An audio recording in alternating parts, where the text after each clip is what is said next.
4 major off-season tournaments coming out soon that I'm excited to watch, and I think you shouldn't miss them either, each for different reasons. Now, forgive me if I'm pronouncing this tournament league wrong, but it's SOOP Valorant League, previously known as the Freaka TV League.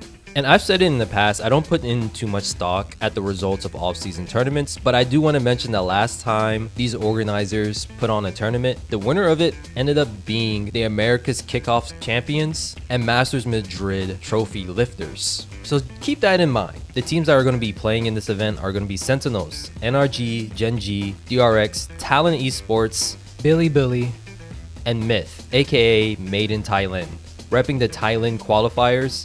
And believe it or not, Made in Thailand has CGRS on the team, who is their flex initiator and sentinel player, where he's playing more Sova than Gecko. So if you missed watching CGRS on the big stage, you have an opportunity to possibly see him make big plays once again. As well as Rapid Lo-Fi, who won the Vietnam qualifiers too. Keep an eye on some of these tier 2 orgs because you might just see some of the players on a future tier 1 VCT team. The main event would take place from December 9th to the 15th. And I don't know what they're doing on their website, but the UI and the feel of the video player is just really smooth and responsive. Overall, just a nice package to like enjoy videos and live streams on. At least it's a lot more pleasant looking than YouTube's live stream environment. As I mentioned before, the heavy hitters are invited. One of these teams could very well be a Masters or Champions winners in 2025. And I would hope that teams will be playing on the patch where we see Neon's nerfs as well as the newly added Phoenix buffs in action. But let's take a brief look at the teams that are invited. First off is Sentinels, who are looking to bounce back and win another off-season tournament in Korea. Like I mentioned beforehand, the last time they were invited to one, they destroyed the competition, setting up good vibes and omens for their 2024 season. But that was during a different era when TenZ was on the team, an era where Sentinels were known as the APAC Farmers. I kind of mentioned this in a video titled The Many Victims of Sentinels, and they just had a history of just dunking on APAC teams. However, this is going to be looking like a different Sentinels team without him. Only time will tell if they're going to be able to keep up that reputation. A reputation that TenZ also points out with another Korean team who is present at this event. Like, okay, Gen G was definitely the best team that we've seen come out of APAC, for sure. And also, maybe also a dark theory. Okay, first off, if we didn't beat them in Madrid, they would have won 2 tournaments in a row because they would have won Madrid and they would have won Shanghai still. And then going into champs, we also eliminated them out of champs. I actually think if we didn't eliminate them, there was a really high chance that they would have won all 3 tournaments for the year and been the first team to win all 3. Legit, Gen G beat every other team. No other team could beat Gen G. We were like their kryptonite for a little bit, for sure. Internationally, only you guys beat them, I'm pretty sure. Is that true?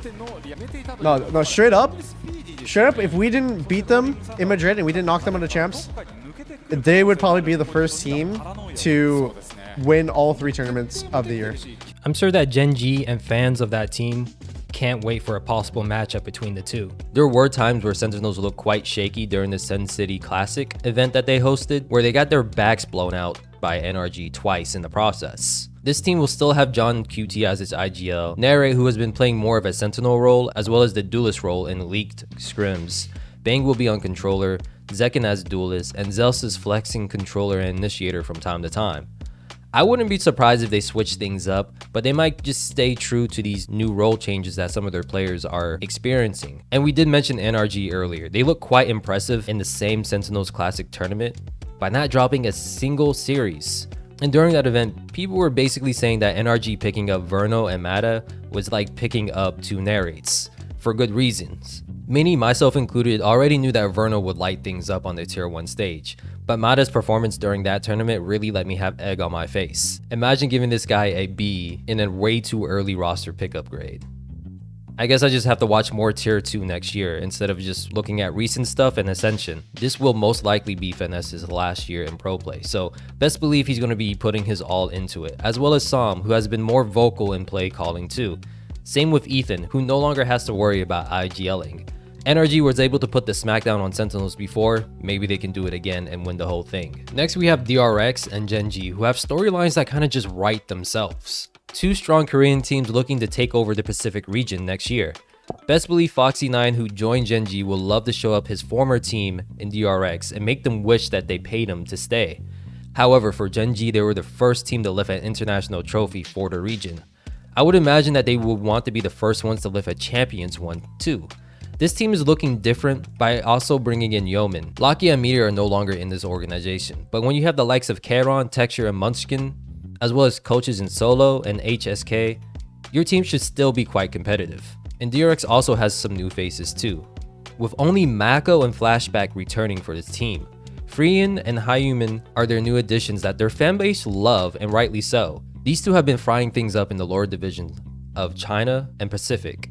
However, for DRX, these offseason they've been losing to Thailand, another Thailand team looking to put the country on the Valorant map and in the history books next year. After each event that they play with Primi, the better this team looks. While many teams are making roster changes, Thailand is staying consistent with the 5 that they ran in champs. You can catch them and the rest of the teams in action starting December 9th on what I want to believe is SOOP TV. Again, if I'm mispronouncing their name, let me know down below. If not, I guess we all can enjoy a little bit of Valorant SOOP. The next event that I want to mention is the America Spotlight series, where both Tier 1 VCT and Game Changers players will be competing together on mixed rosters. MIBR will be sporting both their GC and VCT teams together, the same with G2. However, FlyQuest and Leviathan will be joining forces together to take on the competition. Same with Shopify and Cloud9 performing a fusion dance to show the Americas that they're just as strong as anyone else. Overall, I really think this is a cool idea. I'm kind of mad at myself that I missed the one that happened in EMEA that sported a lot more teams. It's really cool to see Riot try things out like this in the offseason to bridge the idea of women and marginalized genders playing with Tier 1 players. In EMEA, many of the Game Changer players were struggling against T1 competition, but you had a few players like Venya holding her own against the likes of other Tier 1 players like Martine, Runner, and Purple on certain maps. Ness outperformed BBL's newest duelist, and Mimi outfragged Runner in their head-to-heads. I expect more of the same heading into Americas, where most GC players will be at the bottom of the scoreboard. However, there may be a few that raises some eyebrows and make people think, hey, this person can provide significant value to a Tier 1 or even Tier 2 team. This event will take place during December 6th to the 8th of the Riot Games Arena. And I believe you will be able to watch this on the Americas Twitch channel, just because EMEA's Twitch channel was in charge of the previous Spotlight series. Next, we have the Valorant Radiant Asia Invitational. You will only see Tier 1 teams in this event. EDG, Trace, PaperX, DRX, DFM, Gen G, RRQ, and Bilibili will all be competing in it. We already talked about Gen G and DRX, so let's move on to another well-known Pacific team, PaperX. There are rumors that this high-flying team is going to be undergoing role changes, where we will be seeing Forsaken more on duelists, with something playing more into the flex initiator role. They will be staying consistent with the same roster, something that Edward Gaming is doing too. Hopefully they will be sporting their full roster in this event. In the last offseason event that they had, subs were filling in for Kong Kong and Smoggy, 2 of the heavy hitters for EDG. Suffice to say that the team didn't really do too well, but it's kind of expected when the 2 heavy hitters for Edward Gaming aren't present. People really want to see if the defending champions have been cooking in this offseason. Only time will tell. Next, we have Trace Esports, who shocked everyone at champs by taking down the likes of Leviathan and Team Vitality. Just like EDG, they didn't make any roster changes either. Let's see if that performance was just lucky, or if they've been building momentum during the offseason.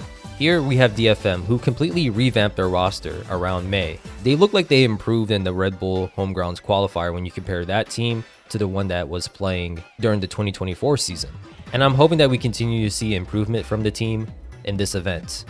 And one of the most interesting stories on this team is GN, who is another player joining the likes of Karon and Primi as individuals skipping the Tier 2 route and jumping straight into Tier 1. Some say that May found this guy while playing ranked and decided to try him out, and he impressed the team enough that he got on.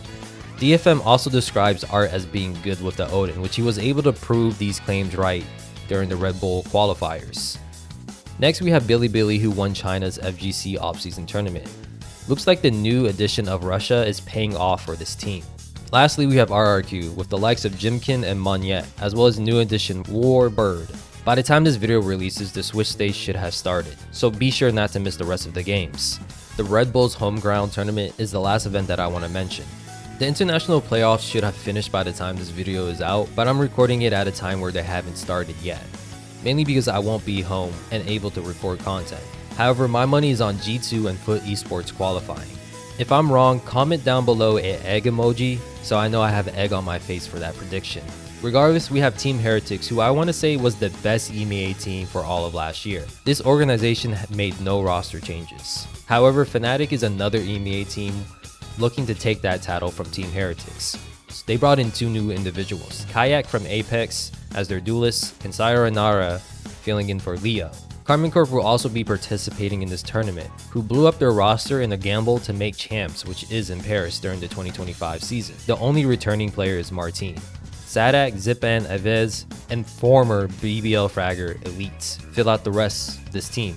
If you're a fan of KC or Sadak, then you definitely can't miss this tournament. Focus is a tier 2 team that has a lot of tier 1 talent that you might remember in Mystic and Hoodie, playing together with a cracked tier 2 players. C9 brought back the likes of Oxy, which is a no-dub, as well as Moose and Zeppa, who were solid for this team last year, especially during the regular season. Vic and Rossi are 2 newcomers on this team. Rossi does have VCT experience in APAC during the 2024 season, while Vic will be considered a rookie heading into 2025 season. It's kind of interesting that both Vic and Rossi have played for T1 before. Vic was on their academy team back when T1 had an America presence, and Rossi was solid for the team during the 2024 season, where he had many high moments for them. I'm sure Rossi wouldn't mind the idea of dunking on his former team at this event, but that would not be an easy task at all. T1 is another Korean team looking to take over the APAC region next year, with the likes of Sylvan, Meteor, and Buds joining this roster. They've only lost 1 map so far in these off-season affairs, but I do want to point out that their competition hasn't been the hardest. With the help of Stax and Izu, they finally will be facing a different level of players and teams. So this should be a good test to see how far T1 really has come. These are the 4 events that I'm most excited to see, but there are other ones like the Pacific Predators League for people who want to see how tier 2 Pacific teams get down, as well as Spike Nation, which is the closest thing to a Valorant World Cup we will get. Spike is basically the best tier 2 and sometimes tier 1 players representing their country and facing off. Feel free to check out those events as well. As always, stay safe, be a KDAW warrior, and I'll see you later.